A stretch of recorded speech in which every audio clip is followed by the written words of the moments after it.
Hey, everybody. What I want to talk about today is the healing of the self and the acceptance of the self. There's a common thing that goes on the spiritual path where people get, and this is just a common thing even people who are not on the spiritual path. There's an extreme external focus, right? There's always something out there. There's always something that we need to deal with in the world. And you have a lot of people that feel that,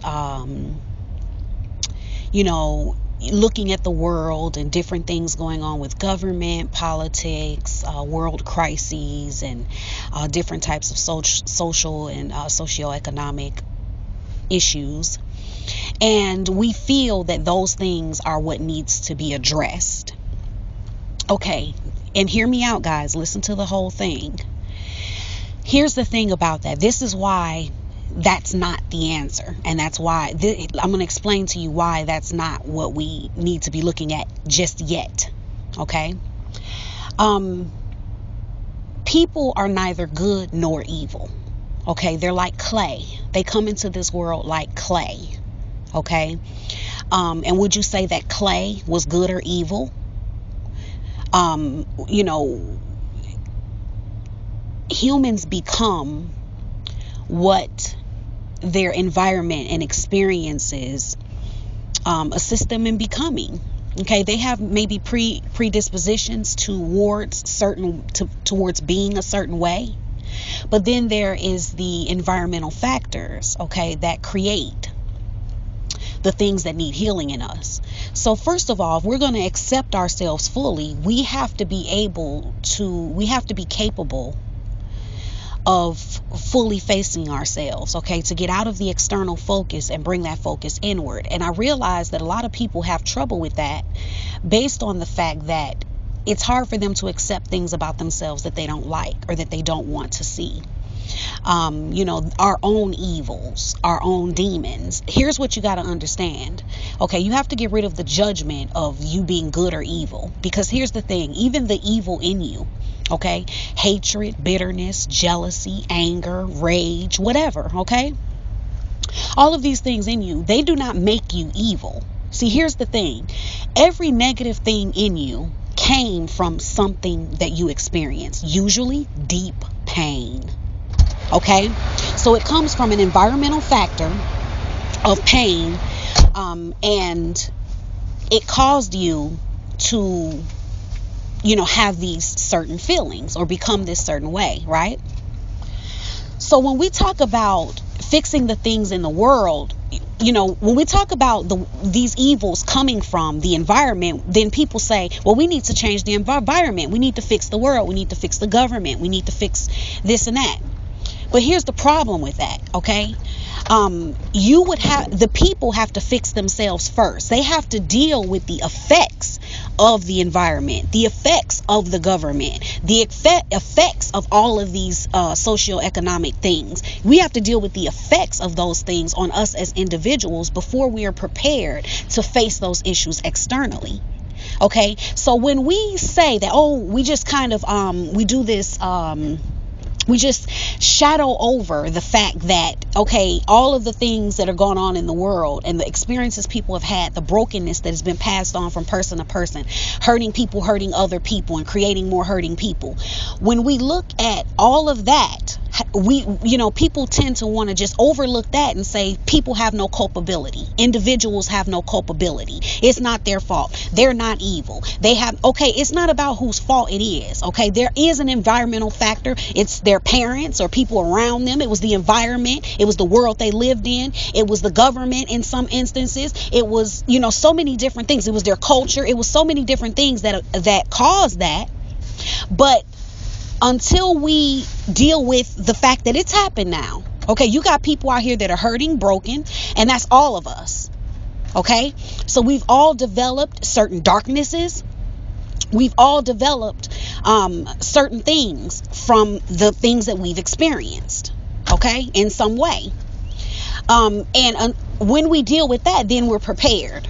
So trying to deal with all of these things externally without addressing the fact that this is the time for the individual people to heal what has happened to them. Okay, for them to face their darkness and how these different things have caused, issues within them. It is the same as saying, okay, say for instance, a person has cancer, right? And we say, okay, they got cancer because of their lifestyle, right? They got cancer because of the way that they eat. Maybe they had, cancerous things in their environment.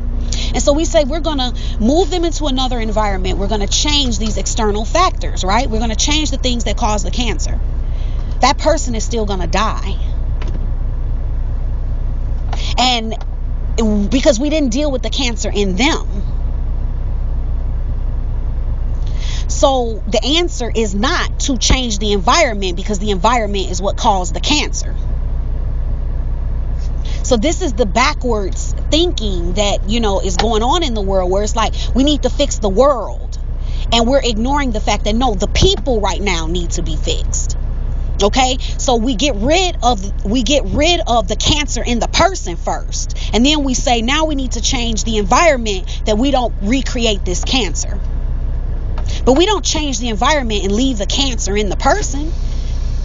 And it's just it boggles my mind that people feel that is the solution, that the solution is out there in the world, and all these conspiracies and all of this. And these things are coming up because of the darkness that's not being faced within the people. Nobody's addressing the cancer.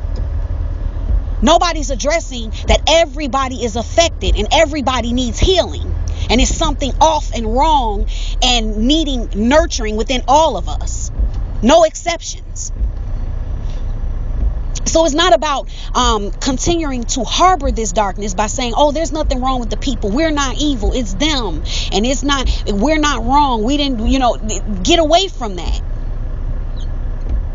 And get into dealing in truth so that healing can occur. People have been affected. We've all been affected. Okay? And there's things about all of us that have developed as a result of this. Whether it's insecurity, that's still darkness. It's hardly anybody that's secure. We don't live in a society and in a world that promotes our being secure. And insecurity is a cancer. See, so until we deal with all of these things within ourselves, we are not ready. It's not the time to have the discussion about changing the environmental factors. It's not, so back to my cancer analogy. It's not time to deal with the cancer causing agents. It's time to get rid of the cancer. So that's where our focus needs to be. Okay? So I hope that was beneficial and sheds some deeper light on things for people who may need it. That it may help some of you who are struggling to face and heal the parts of yourself that you don't like. Because that's the hardest part. And that's where we get tripped up in our healing. Because it's all good to heal the stuff that's easy. But when we get in there, when we get deeper in there, we realize like, damn, I'm jealous. Or damn, I'm angry. I'm pissed off. I have rage in me. Or damn, it's a part of me that hates that motherfucker that did whatever to me. You see what I'm saying? But we don't want to face that. We say, because hate is not good, right? I can't hate that person. But the truth of the matter is that's in me. They did something to me. And it wasn't okay. And I felt powerless. And hatred makes me feel powerful again. Am I evil for that? Am I wrong for that? Or am I human? So we're never going to actually deal with these things. If I can't address that hate and acknowledge it without condemning myself, I can never get to a place where I can release that hate. Not in the world, like on somebody. I don't mean like that. Like everybody go out and release your hate. I'm not saying that. What I'm saying is to let that energy flow through me so that I can get beyond it, so that I can heal. I have to be free to acknowledge the truth of how I feel and what experiences I went through and what they did to me. And that's what we all have to be capable of doing. And that's what society has to let us do and what we have to allow each other to do. There's nothing wrong with facing the truth of yourself, because whatever it is, you have a reason for it. I tell you the truth. I worked with thousands of people in over 34 countries. And I will tell you this. I have never met a person that didn't make sense. I don't care what they're doing. They make sense. Their life makes sense. Who they are, the mean, hateful, murderous, the people that society would the most demonize, that person makes sense. You don't know their story. Okay. Okay, but I'm not going to condone their behavior either. I'm not going to say that it's okay for us to be out here hurt and broken and nothing ever be healed and done about it, that we get to just be angry forever and be victims of what the environment done to us, and we want to point at the government and all of these different things, find anybody, our mama, whoever we can find to point at and blame and say that they're the reason that, you know, because they did this to me and we're victimized. That is not healing. It's not okay to be a victim. But it's okay to acknowledge how that felt and give yourself a time of processing that emotion and the truth of how you feel, the truth of what it did to you. You can't rob people of that either. Okay? So it's just something to think about, guys. Spread the video. Okay? Spread the video. Share it for other people to get that awareness, because we're all in need of healing. We're all in need of the information that is going to help us to bring that love deeper within ourselves, to bring that healing and restoration deeper within ourselves, to help us accept ourselves. Okay? So that is one way that you can support that process in the world, is give the information to other people. Okay? So I love you guys. I hope you're having a fabulous day. I'll talk to you later. Bye.